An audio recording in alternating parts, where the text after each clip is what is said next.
স্বামী মেয়েটাকে কি করিস? আরে বাংলাদেশে নিউজ দেখতেছি, রাসেল ভাইপার যে সমস্যা, যে একটা সমস্যা চলতে, আতঙ্ক চলতেছে। আর সাপটা আমার দেশে একদম খেয়ে দিল। তা তো অবশ্যই, তুই যাই এদিক থেকে ঘুরে আসি একটু। না, যা তুই যা, আমি একটু পড়া মনে মাত্র কাছ থেকে আসছি আচ্ছা তো। ঠিক আছে, থাক, আমি যাই। আচ্ছা।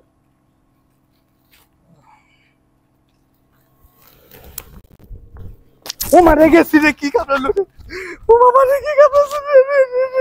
কি আমার ভাই ঘটনা হাসানি বাংলাদেশে বলে কি সাপ টাপ বলে ঘুরে ও গেছে আমি শুনলাম ওই শামীমের লগে দেখাইছিল, শামীমও বললো যে ওই নিউজ টিউজ দেখতেছে রাসেল ভাইপারের খুব সমস্যা, এই আর কি। তাহলে ঘটনা হাসা হই হয় হয়। তো দেশে এখন দেশের পরিস্থিতি কি অবস্থা ভাই?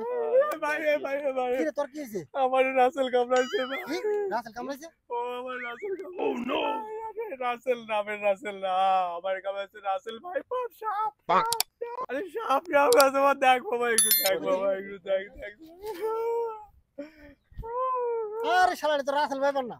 ও নো! ওই শালা এটা টারা গাছ। আরে ভাই, আমি কি একটা টেনশন হচ্ছে, আল্লাহ দূর বেটা বাঁচাবে। এখন তো আমাকে একবার ভয় ভয়। আরে বেটা, আমি কি জানি না এটা কাটা পড়ছে বেটা, আমি ভয় পেয়ে গেছি ওটা রাসেল ভাইপার। তুই দেখবি না আগে তুই দূর আমার কাটার গাছ ওই হইছে। পাশায় দেখবো, পাশায় দেখবো বেটা। যা বন্ধু যা। দিলে একটা আসসালামু আলাইকুম এভরিওয়ান। আমরা দেখতেছি ইদানিং বাংলাদেশে অনেক নিউজ টিউজ যে বাংলাদেশে রাসেল ভাইপার অনেক সমস্যা দিচ্ছে, তাই না? অনেক অনেক আপনার নিউজ টিউজ দেখতেছি। তো আপনাদের কাছে রিকোয়েস্ট, আপনারা কেউ আতঙ্ক ছড়াবেন না। হ্যাঁ, আপনারা দেখবেন, শিওর হবেন, তারপর আপনারা যথাক্রমে একটা ব্যবস্থা নেবেন, ঠিক আছে না? তাছাড়া হুদাই আমরা আতঙ্ক না ছড়াই। আসলে রাসেল ভাইপারের সাপটা অনেক বিষাক্ত, অনেক কাজে আমরা কোনো আতঙ্ক না ছড়াই।